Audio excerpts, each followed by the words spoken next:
In North Carolina, summer days can be hot, but if you're inside of a car for just a little while, they get a lot hotter.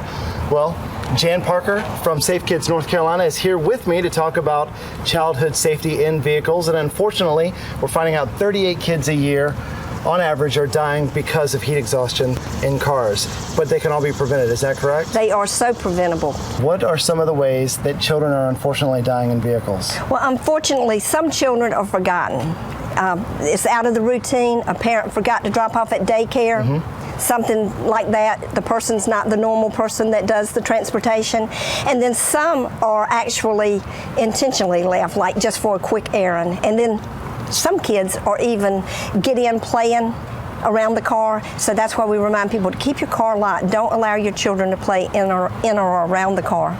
So I know it's hot for us as adults, but why are kids more susceptible to the heat when it comes to being in a vehicle? Little people don't have the ability to cool themselves on a hot day like we do. So they heat up much quicker, and unfortunately at 104 degrees, their body begins to shut down. At 107, it can even mean death.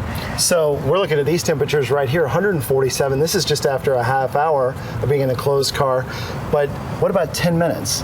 Every 10 minutes, the temperature is going to rise 19 degrees. So in just 10 minutes, that can be death. That could even be a very tragic incident. The child could be really seriously have brain damage, and all their bodies just begin to shut down. So it, like you said, in just 20, 30 minutes, it could be too late. So you guys came up with a great way that we can remember how to prevent heat strokes in children. What are the 3 steps? Right. We use ACT, A-C-T, avoid heat stroke by never leaving your child alone in the car.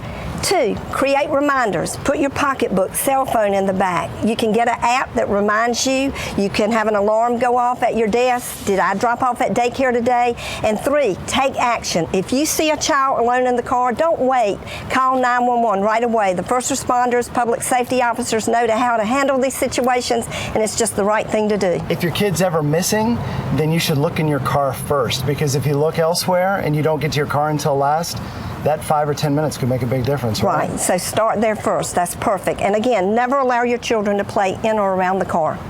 Another thing, I've always thought it was an urban legend that you could cook s'mores on the dashboard of a car, but because the inside of this car is now at 148 degrees, is that possible? It's true, and right over here we've got a campfire treat on the dash of this vehicle, and it's doing a really good job. They look like they're almost ready if you'd like to try some. They do. They actually look pretty good. Heat strokes in children in cars are definitely preventable. How can we find out more information?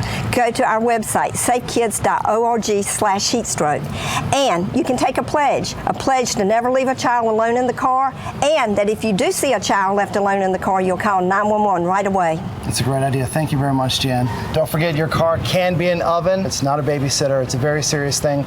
Make sure you remember your ACTs, and if you forget any of this information, go to safekids.org.